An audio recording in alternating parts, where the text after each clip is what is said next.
We want to get the lowdown on the Vols coming up off a rough 69-3 effort there against Chattanooga. So we can put that in the rear view mirror. And maybe that's, pardon the pun there. But we got NC State coming up, and that should be a pretty good ball game. So based on what you saw out of the Vols this week, what are you looking for coming up this week? More of the same is what I would probably say first, because yes, you do have to preface this conversation always with it was just Chattanooga. It was an FCS team, but you won by 66, and specifically Nico Iamaleava looked not just good, but he was making throws that other guys in college football simply cannot make. He was making throws that a guy that is eventually going to play in the NFL makes. And it's against Chattanooga, and we got to see that he can do that same thing against an NC State and eventually in Oklahoma and Alabama and everybody else. But I mean, the kid showed some special stuff that, normally I walk away from those early season games and I go, you're not going to take much away from that. You cycle through every single player on the roster and there's not really that much to really see.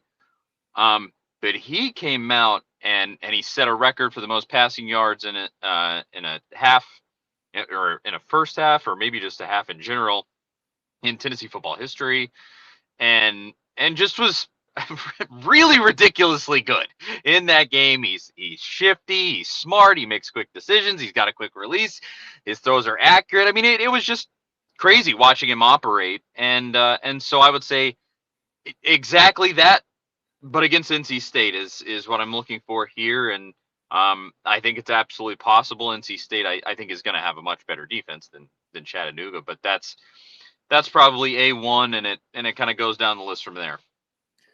So let's go down that list. If you throw in the offensive line, if you throw in the weapons, Dylan Sampson, a running back, and does this offense have the opportunity to be anything close to what that 2022 offense was?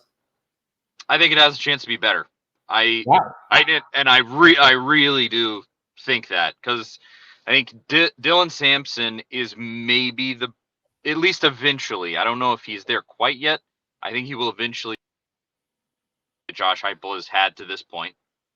If you follow Tennessee football, Jalen Wright was a force to be reckoned with, and has moved on to the NFL. And I think Dylan Sampson could be right there, if not better. This is easily the deepest set of wide receivers that Heupel has had. It's a very talented group with some real dudes in that set of guys. The offensive line, I'll put it this way: the starters, very good. If anybody gets hurt, you might be in trouble, especially, Lance Hurd at left tackle. If he ends up going down, God forbid, you could have some problems there. Just the depth is not there like you would want it to be for an elite team. But if everybody can stay healthy, they're going to be right there. I think, because I was saying it on our show this week, Nico has the potential in his redshirt freshman year to be just as good, if not better, than Hendon Hooker in 2022. And Hendon Hooker was in his 5th year of college and was a field general, had this legendary season for Tennessee. And Nico he just has more talent. Hendon Hooker was awesome, and Nico has more talent just within himself. And that's, if you're an opponent for Tennessee, that's got to be pretty scary. But what has not been proven again is Nico in this offense against those higher level defenses, which NC State may be bringing. Hopefully, for NC State's sake, I hope they look better than they did this past week. But I just think that they just really have a set of guys that could be very good. Defense, Grayson McCall, the new NC State quarterback, missed a lot of throws. I saw a good portion of the Western Carolina game, but he's a prolific quarterback who's thrown for a zillion yards and touchdowns and all of that. Of course, the Tennessee defense is much better than it was when Josh Heupel got there. Tyler Barron, we saw him with Miami on Saturday have a big day. How's the Tennessee defense look in facing this NC State offense? I That's a great question, because you're not right now. We're not entirely sure the NC State that's going to show up, right? Because I think a lot of people have Yes. been saying, oh, they kind of tried to sandbag that game against Western Carolina, and it sort of backfired, and they were behind in that game going into the fourth quarter, and it just looked pretty rough.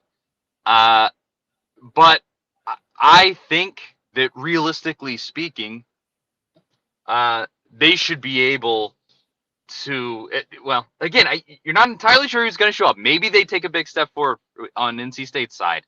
But I think this defensive line, if you start there, Tennessee's defensive line should be able to eat in this game. And NC State, if they are smart, in my opinion, I think they'll do things like roll Grayson McCall out and not have him be a sitting duck back there, and do some things to try to operate around Tennessee's defensive line. But I was listening to some national coverage this last week, and national guys are saying, "Oh, Tennessee has one of the best defensive lines in America." I mean, that's not coming from me. They have real depth, and the guy's obviously James Pierce. I mean, James Pierce has been predicted in some spots as the #1 overall pick in the upcoming draft. And if he reaches his potential, that I think that may happen. But the defensive line, they should absolutely eat in this game. Now you get to the secondary. I think Grayson McCall can be a very good quarterback, and I think he's shown in his 5 years in college football that he has some real talent. He has arm strength restraints from what I've seen, but just in general, the talent that he possesses and his decision making are pretty good. And so I think Tennessee could get thrown on, as they have had problems with in Josh Heupel's tenure. That would be nothing new, but I think that you could give up 21, 28 points in this, and because of the offensive prowess of Tennessee, you probably will be just fine. But I think the linebackers are going to make a big difference, and if the defensive line can come through in the way that I think they might be able to, I'm not sure the defensive backs are going to have that bad of a time, because they won't have to be those world beating guys. Because they won't be stuck out on an island. They won't have to cover for 10 seconds on every play if the defensive line is eating Grayson McCall alive. So it really does depend on if that version of the NC State offensive line shows up that you saw specifically in the first half of that Western Carolina game. They could be in some trouble, because they were getting eaten up by Western Carolina.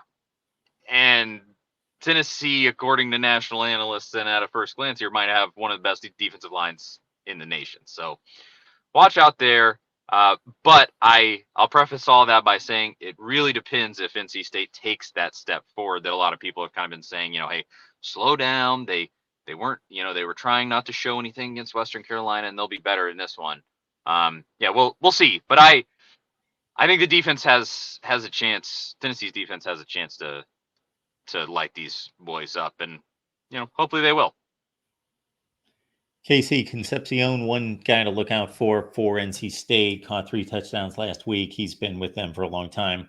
Before you go, Charlie, and again, we want to advise everyone and encourage you to check out the Big Orange podcast. Of course, Tennessee is going to be in the national spotlight, probably half the nation watching this game. So for people that aren't used to watching Tennessee football, anybody in particular that they should be looking out for? That's a great question. I think if things go like I think they might, I think this will be the game that really blows up Nico's profile. A lot of people are already talking about him. He's on Heisman short lists and things like that. But as you said, this is one of the big games. It's in prime time.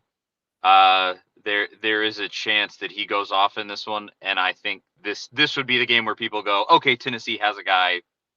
Let's maybe put him top 5 Heisman, something like that. But outside of that, I think Dylan Sampson could blow the doors off. I really think there's some guys on this defensive line that could eat in this game. Tyree West laid the smackdown on a couple of plays against UTC, and he just plays really hard. And he was kind of an unknown factor last year, and had a really good bowl game against Iowa. and then in this UTC game looked great. He forced a fumble, and just really gives his all on most downs. And I think maybe a guy like that, maybe James Pierce. James Pierce only played 10 snaps in that game against UTC. Maybe he has a day.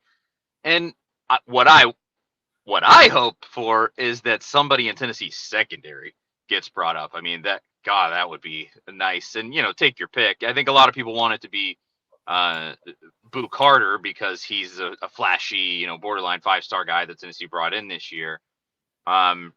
But I'll take anybody in that defensive backfield stepping up for Tennessee and becoming a known entity, because it really is unknown right now. And I hope that we're not talking about them and that they're getting coverage because they blew it sky high. That's my primary hope. And it is yet to be seen exactly where they're at.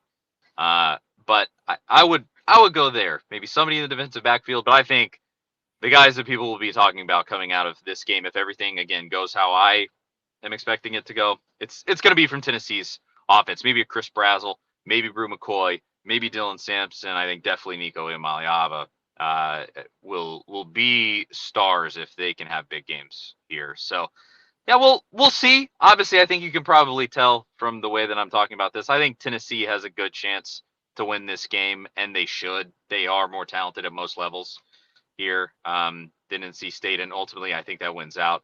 But Dave Doran's a good defensive coach. Josh Heupel's an offensive savant. So we'll see who wins out. Charlie Burris, Big Orange Podcast. Head on over there, check out Charlie's work. You see it down there on the banner. Charlie, appreciate you stopping by, breaking down the Vols for us. Yeah, no problem. I appreciate the invite as always.